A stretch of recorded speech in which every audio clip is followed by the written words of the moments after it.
Good evening, Mayor. Good evening. Nash. Got a question with the budget surplus around schools. Is it possible to expand on the full-service community schools program? Yes. This is the opportunity to provide wraparound services centered at schools.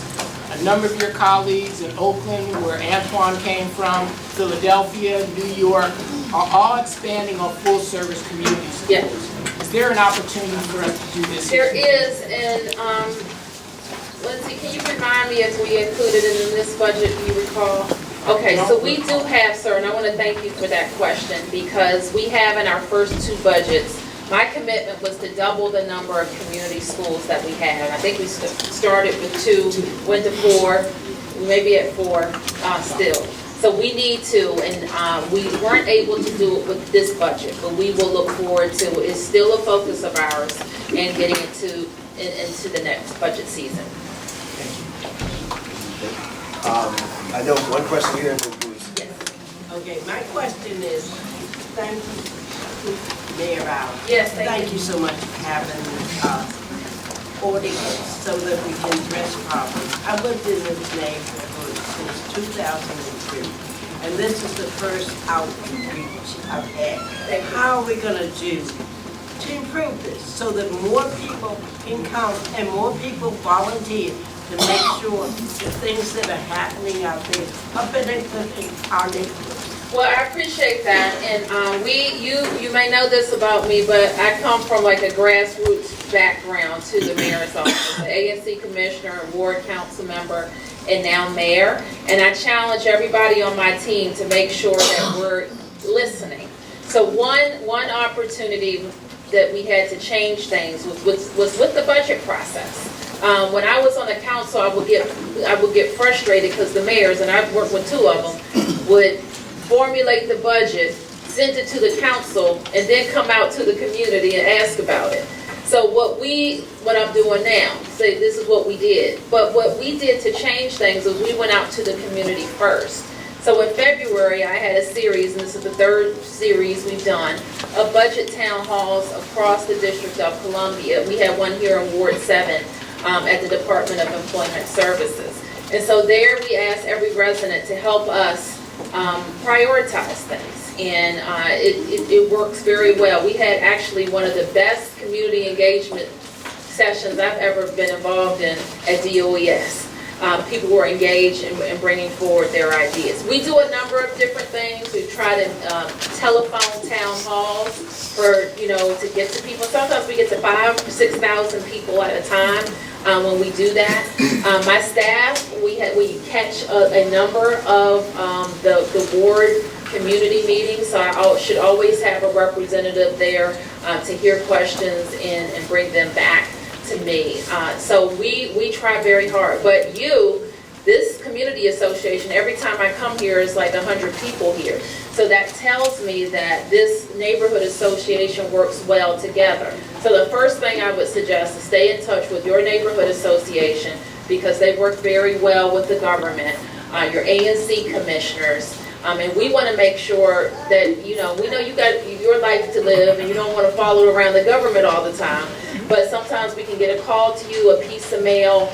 We do an electronic mailing. I've done a newsletter every Wednesday for the last 10 years, just to try to get out pieces of great information. So we'll make sure you're signed up and linked in with what we're doing.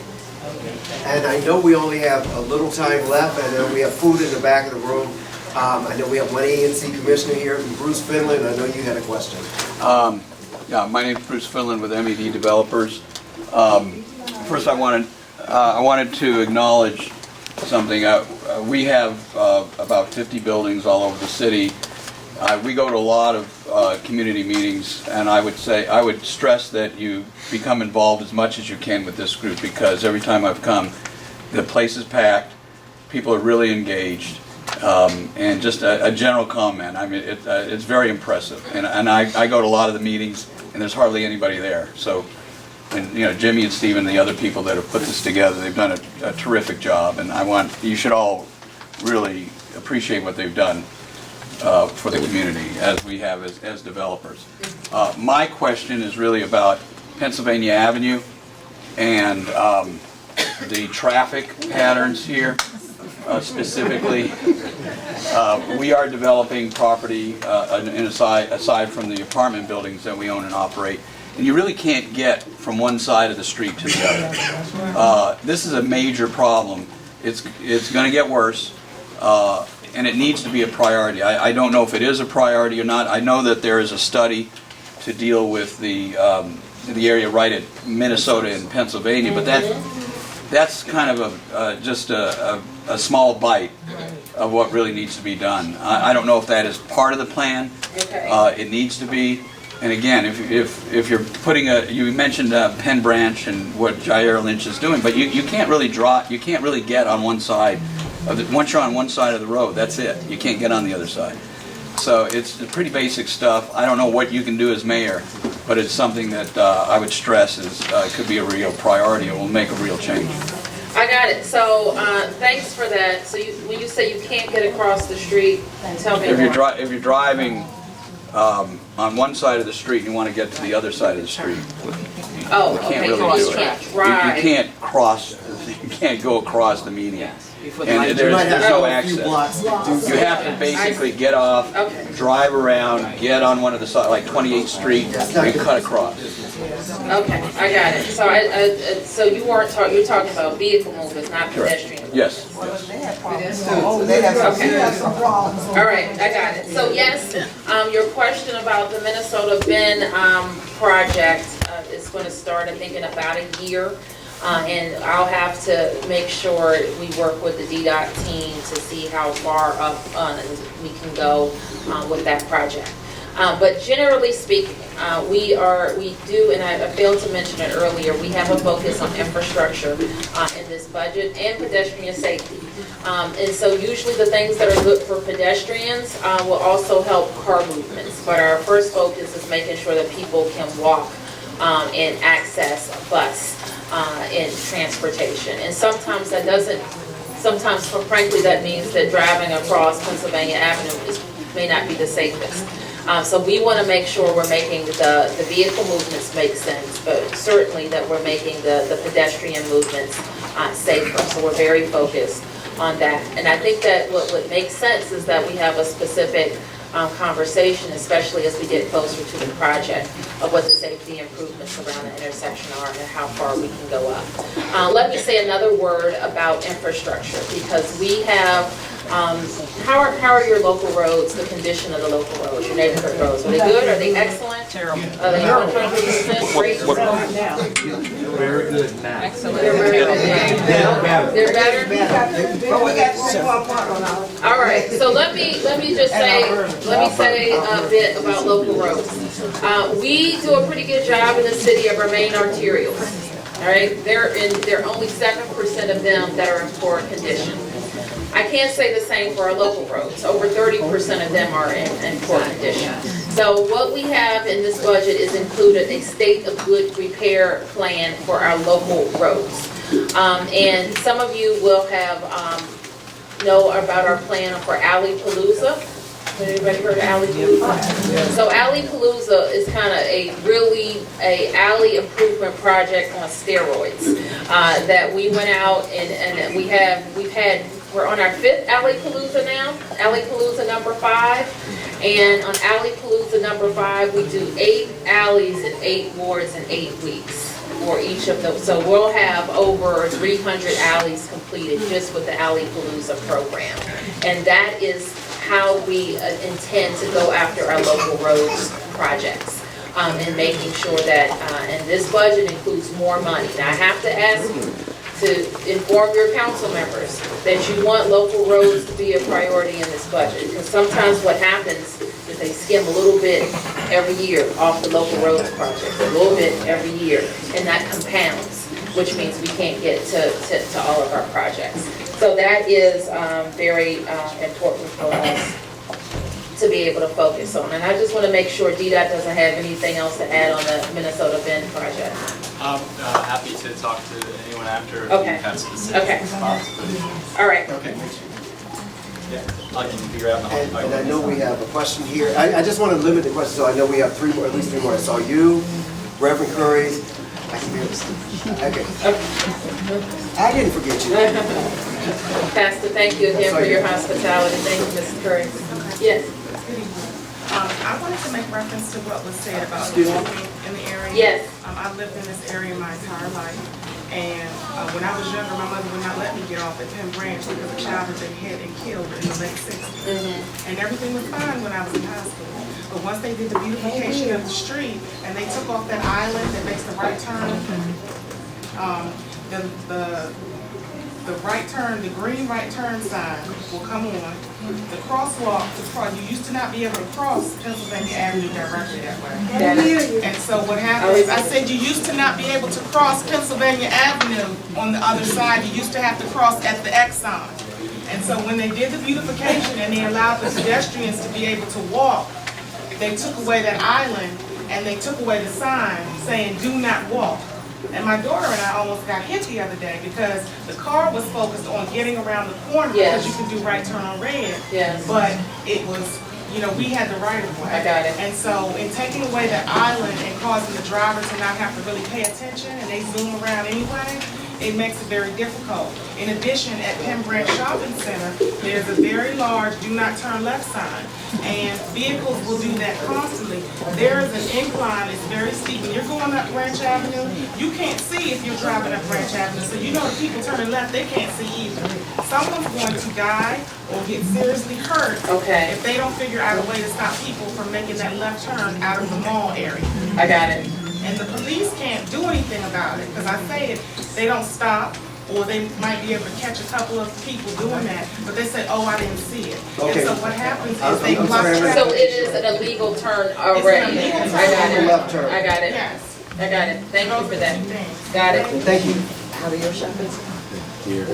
So next question, I'm having trouble keeping an order. No, we'll go. Reverend Curry, because you're closer, and this is your church. Let me just say thank you, Mayor, for coming out to Ward 7 tonight, to the Pennsylvania Avenue Baptist Church, and certainly the Penn Branch Citizens Civic Association. To keep it brief, can you share anything with regard to health care and specifically a hospital as it relates to United Medical Center and its particular challenges? And I understand we will have a new hospital somewhere in Ward 7 or 8. What happens in the meantime, particularly in light of some of the challenges at United Medical Center? Yes, so let's talk about UMC. And I have had the privilege of working on UMC very directly for the last 2.5 years. And UMC has been in some trouble for the last Several years. a lot of years. And so there have been a lot of iterations on trying to work on UMC, and we continue to do it until we have the great plan. So let me kind of start about what our discussion around UMC is not. It is not a real estate discussion, all right? And I think that sometimes people say, when we talk about real estate and new this, we're not talking about the first thing that has to be taken care of, and that's having a healthy operation. And we have to have a healthy operation until we get to a new hospital. And quite frankly, when we really started looking at UMC, when I was on the council, we approved a very large budget to subsidize the hospital, and the board also approved the hiring of a contractor. And the contractor was excellent. We paid them $5 million a year to operate the hospital. They brought in all of their people. When the contract was up, they took all of their people, and the operation wasn't any better.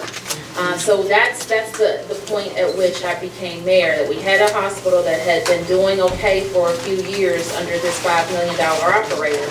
And when the $5 million operator was gone, so were the efficiencies in the know-how about how to run the operation.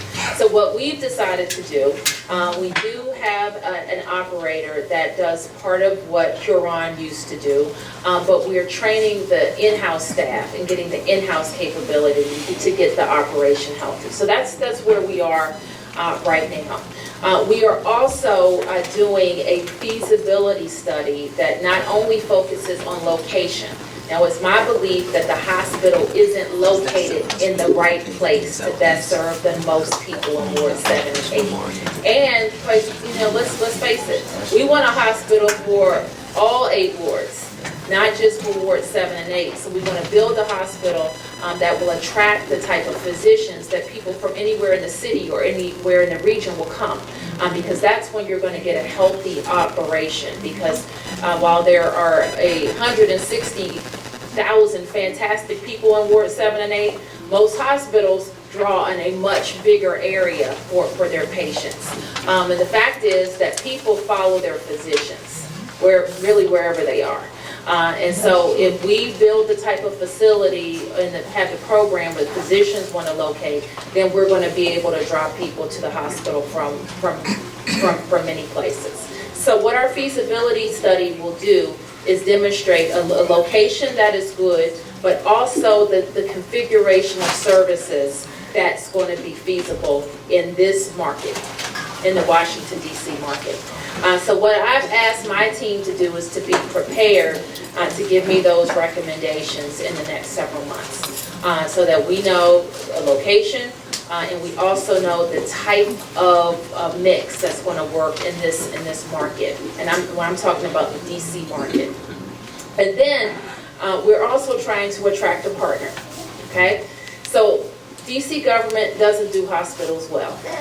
All right, we want to get out of the hospital business. We've tried it a couple of times, and no governments really do hospitals well. Hospital providers and educational and research facilities, they do hospitals well. And so our intent is to attract a partner. To help, to run the hospital and take that off of the DC government, because we know that they will do a better job. So to entice somebody to take it, nobody's out there in the market to say, hey, I want a struggling hospital, here I am. So to entice them, we are going to put together a package that includes the capital, some of the capital. We want them to help with some of the capital, and we're going to have a healthy operation. So those are the 3 parts we're working now on with the hospital. So there's been some question about, well, you're going to just use the capital on the old hospital. Well, we would if it needed it, because that has to work. But the arrangement that we will make with the board of directors is that any and all of those approvals for capital come through the government. And so we will put them on a plan for capital spending to maintain what is necessary at the hospital until we have a new location. I know that was a long answer, but it's an important one. I think everybody can check. Okay. Yes! Our ANC Commissioner's over here. Yes, Tiffany Brown, ANC Commissioner 7B02. Thank you, Madam Mayor, for your support of Skyland, but I'm also elected to another position in the Washington Teachers Union. Okay. So we talk about pathway to middle class. Today is National Teacher Appreciation Day. I want to know, where are we on a fair contract with WTU? Teachers have not had a pay increase since fiscal year 12. We're in need. 6 before that. You haven't had a contract in 6 years. Right. Fiscal year 12, so it ended then. So I just want to know, where are you in that, because the mayor now runs the school. Yeah, that's correct. See, the thing about a negotiation is, hold on. You know the thing about a negotiation? There are 2 sides. So I can speak for my side. I don't know if you can speak for your side, but I can speak for myself, so that's what I want to do. I want the teachers to get a raise. I want a contract. I want to be the mayor that gets the contract. I don't want to be the mayor that goes 4 years without a contract. Okay. All right, I want to be the mayor that gets a contract, but it does have to be fair. It has to be fair for everybody. So I, quite frankly, don't know why there were no real contract discussions for 4 years. I don't know that, but I can tell you what we've done in our administration. In fact, I could sit down with Liz, the president, and I said, look, Liz, we're getting a new chancellor. Let's have this done before he gets here. And we set aside about 15, now you know there's some things that I can't talk about because it would violate fair negotiation. But I will talk about the effort that we've put into getting it done. So in December, I think we set aside 12 days where we, for 12 days, we tried to hammer out an agreement. And we weren't able to get it done. And I do think that we have, I'm going to be fair, and I want our teachers to have a raise. But I will say, and I don't want anybody to think that our teachers haven't gotten more money in 6 years, because there have been a vast majority of our teachers are getting bonuses and steps. And so, and I may have that wrong, it's the COLAs that we're working to negotiate. So that's where we are with it. And I actually think that we're going to get there. Okay, so the last, because I had a meeting today. Okay. You had a meeting today, and so the thing now is the ball is in your court, in the chancellor's court. We're waiting to meet with the chancellor and decide. Well, I have to correct you, okay? Because the city administrator, I'm going to correct you. So you may not know this, but the city administrator had a meeting scheduled with the WTU president that she canceled. The chancellor was not here. In the last, the chancellor doesn't need to be there. Chancellor doesn't need to be there. That's not the negotiating team. Okay, so I just want to, so to be fair, we're at the table. We need you at the table. Can't do it alone, two sides. Okay, well, Mr. Hughes, we got two questions in front of you, and I promise to get to you. We got Reverend Curran, the other one, the prettier Reverend Curran. I'll take that. You don't want to be tricky. Go between you two. Go ahead, Mr. Dowling. Yes, I'm Stephen Dowling. I'm a resident of the area, obviously, and I chair the Pennsylvania Avenue East Economic Development Committee, and we've been focused for about the past year and a half of really getting the city's attention on what we feel is a really underserved corridor in the DC area. That's Pennsylvania Avenue east of the river. One thing that comes up frequently is the amount of immense development that's happened down the Anacostia River in other parts of the city, like the waterfront, the Park Bridge project that's happening as Lincoln Capitol Hill in Ward 8. Does the city have any plans, or what are your plans for improving access to and use of Anacostia in Ward 7? Well, we actually, I was in Anacostia Park, and I'm going to not get the right name of the group, to talk to them about the plans for the Anacostia and how we can work better with the National Park Service. So there are some ideas and I think a lot of energy around the park itself. And there are also some ideas around connections as the plans around the RFK site develop to connect the both sides of the river.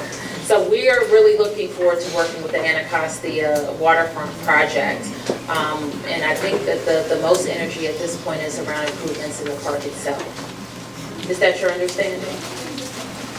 That's understanding, but also just for the fact that even if you look at the, as you come across the bridge, it's not even obvious how you can get to the waterfront. So it's very difficult.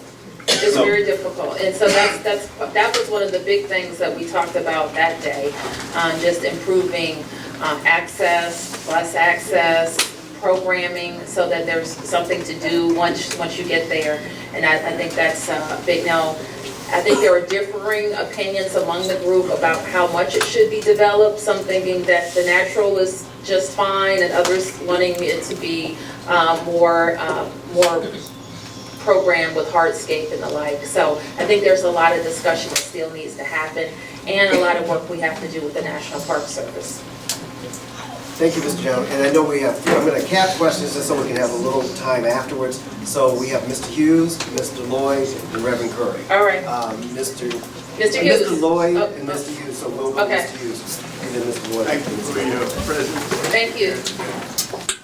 We have one of the worst stretch of roads probably in this city. And it's going through Fort DuPont Park, Massachusetts Avenue to Texas Avenue. It's like really going through Wyoming Canyon. Okay, you're talking about the roadway conditions. Okay. They repaired it a little bit last year, but it's really terrible. Okay. So it's between Mass Avenue Southeast Okay. and Texas Avenue Southeast. Okay, we're making a note of that, sir, so that we can get the report back to you. Thank you. Okay, and I know we have two questions. Okay. I also want to mention that we, No, go ahead. I know we have Melinda Bolden, director of DCRA in the room and one of our neighbors over here in the back of the room. And so, like I said, after this, we're not going to take any more questions. So, Mr. Lloyd. Hello, good evening, Hi. Ms. Mayor. Thank you for coming out tonight. I'm pretty sure that, as well as just me, other people definitely appreciate that you came out to speak with us. Sure. But my question, I wanted to start out is, are you familiar with the term esports? Yes. Okay, well, how much do you know about it? Anything past competitive video gaming? Well, why don't you just ask me your question? Okay, well, this meeting is in reference to economic development, and esports is an insane industry. Like this year it's projected to, just from North America alone, it's about $352 million will be spent within that industry. And just recently there was a partnership between Events DC, I followed you at South by Southwest, where they have a partnership with NRG Gaming. Now, at the live video conference that you guys had speaking about it, I don't believe that you were on that panel, but NRG specifically said that they didn't have any plans to do anything in DC to support having, like, they have what's called the NRG House, which is where they support people that are competitive gamers so that they have just a home base to live out of while they're pursuing their professional career. I work with kids, and I understand a lot of not just the financial benefits of gaming, but also the mental health and cognitive benefits of it. Who would I get in touch with if I wanted to get in touch with the city, and who would be contributing or supporting something like that from the district government's point of view? It is with Events DC. They are, and they now are what used to be our Sports and Entertainment Commission, and so they're all at Events DC. And Eric Moses is the Senior Vice President, I think is his title, that you should speak with. The chairman of the board and the staff recognize that gaming is happening and that we need to be in it. And I think Events DC has made a small investment, I think, in promotion, as I recall. I think one of the sports owners here, Ted Leonsis, is getting involved as well. So I think there's a lot of energy around it. Some investors need to come together because we are the sports capital. Capitals, Wizards, Nationals, get it? So, and we're going to open DC United, our football team, one of these days is going to come around, come back to the district and become winners. And so we are very interested in all of those things. In next year, around this time, our sports and entertainment arena is going to open at St. Elizabeth's in Ward 8, which is going to give us a lot more opportunities for some of these big gaming events that I understand thousands of people come to watch people play video games. But we have another arena that is of suitable size for events like that. And we have Reverend Curry. Reverend Karen. So I get to have the last word. Always. Well, again, thank you so much, Thank you. Mayor, for coming and for staying for questions and so forth. We appreciate that. I received an email from a grandmother who has two. I received an email from a grandmother in the community who has two students at Ballou, and she's very concerned about what she has learned are what she's calling severe budget cuts coming mostly to schools in Ward 7 and 8. And so I have not verified all of that, but I did want to bring that up. She sent an email saying that the Inspiring Youth Program, Ballou, Anacostia, Woodson, Hart, Kramer, Patterson, and Savoy are all receiving severe budget cuts for fiscal year 2018. So I don't know, where those schools stand. So as I mentioned earlier, we have a $100 million increase in public education. And you also know that all the money follows the child. And so that's how monies are distributed to schools. And so there's no cut to a school that wouldn't follow its population. And so I would have, and Anna, you could help me with this, if you know anything in particular about the schools that were mentioned, especially Ballou. I want to give you a specific answer. The other thing that happens, and sometimes staff are let go at schools, and the community are told it's because of budget cuts. And sometimes it's because of staffing decisions, and that the school chooses to do something else with those budget dollars. And so sometimes that can be mixed feedback that comes back to the community, rather than saying, you know, we decided to do something different here. Thank you. Thank you. So let me thank you, Penn Branch, for your attention and for working for us throughout the year, and don't hesitate to call on my office. Thank you.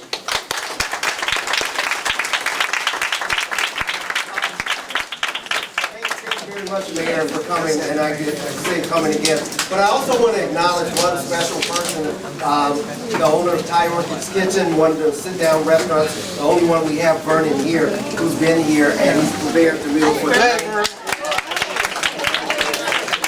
I'd like to also thank the Ward 7 workers. You know the Ward 7 workers here? They represent me in the ward, so when I'm not here, they're me. All right? So work hard like you work me hard. Work hard. We do. Thank you. Thank you. Thank you so You all still deliver, because I've had delivery. Yes. Very good, very good. The time. I'm Smith. I'm the chief of staff. She's at another community. Hi. Nice to meet you. I'm excited to join us. Thank you so much. Yeah, some food in the back there. Oh, that's really good stuff. Yeah. Lucky man indeed. Yeah, try it.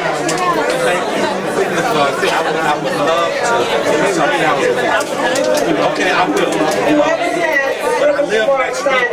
I want to talk. The River Smart sign-up sheet, if you bring it to the front right now, the River Smart sign-up sheet. The money amount goes up. When there's new contract, the money amount goes up again. Because a lot of people get to the fund. Where? Oh, really?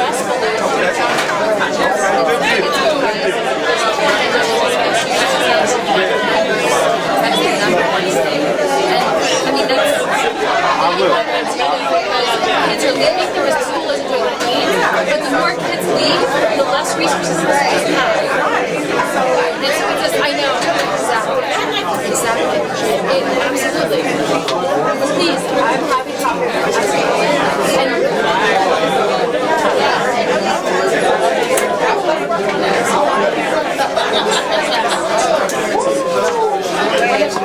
my colleagues is actually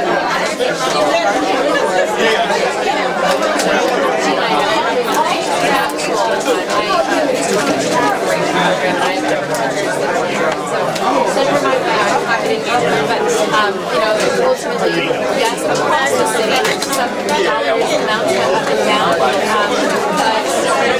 where our kids are leaving, and so this is what we're looking at task force, where we're trying to figure out, like, where do we support all of these schools, and how many schools is enough, and then what types of programming will get kids coming to school. So I know that's something that Shannon's thinking about. It's not just about opening or closing schools, it's what program, and do we do a subset of a smaller program in the school, or IB, or language program. So, Senator Mike, very nice to meet you. Yes. Let me go on the maker. Sorry. Full service. Oh, there's. Of course. I'm up the street. How's life? Yeah. We got level funding. Good. We got a competition. Good. That's exciting. Amazing. Here's our deputy secretary now. There's no one anywhere. Talk to you left. Yeah. In fact, my wife is at and on home, she's at a school meeting.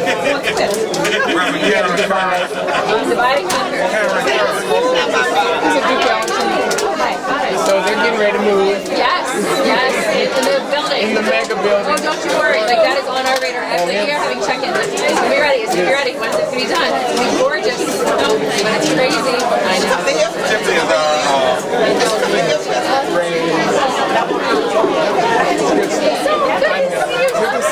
I will. Phone tag it up for lunch. I really come back.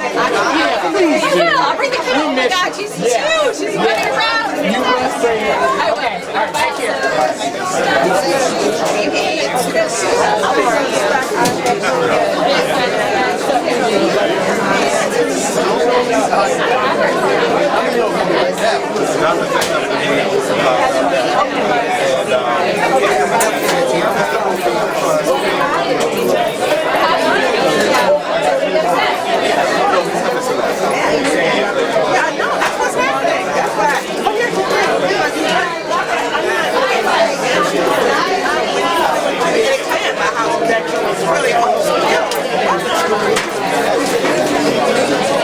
How are you?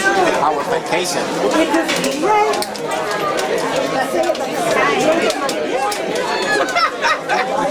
I need 2 of those, yes. I have 2 more of those, yes. To go. To go. Right, it's to be good.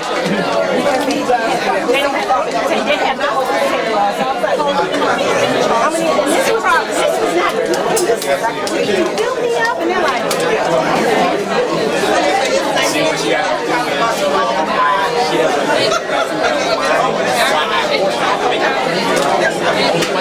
So I started telling her, like, you just have my administrator.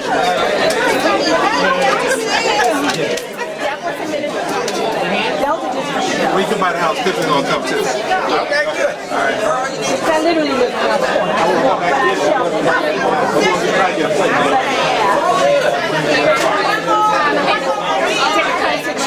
Like I told my friends, I just sat back and Right. I was just meditating. I was meditating.